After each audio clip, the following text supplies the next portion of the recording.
Good morning. I'm here to show you how easy it is to import a rubric from the directions that Tyler had given us at his last presentation on Google Classroom rubrics. I've created a summative for quadrilaterals. I've attached the files, and now I'm going to attach the rubric. I took the template Tyler shared, and I created it in Sheets. I made a copy. I renamed it.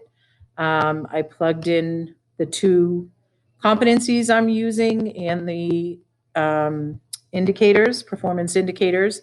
I've put all my exemplary to novice descriptions, and now I'm just going to go back to Classroom. I'm going to click on that, hit Add, and save it. Okay, so now that I've downloaded my rubric, I want you to see what it looks like in the format that Google turns it into. So it has a nice flow.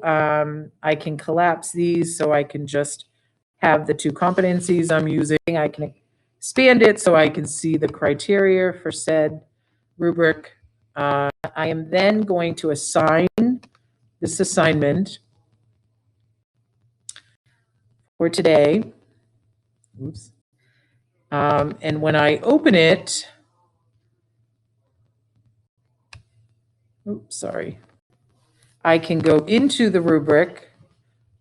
Nope, I'm going to go to the assign to the people, and they're going to show me them over here. So if I went to Mr. Brown, I could just click on an E for geometry, an MC for measurement, and at the bottom, I can write comments. The reason you got an MC in measurement is, your solving of the distance formula was not consistently accurate.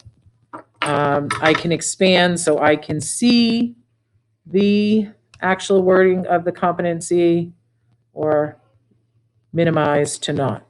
So I can grade each student, and then they have access to see it.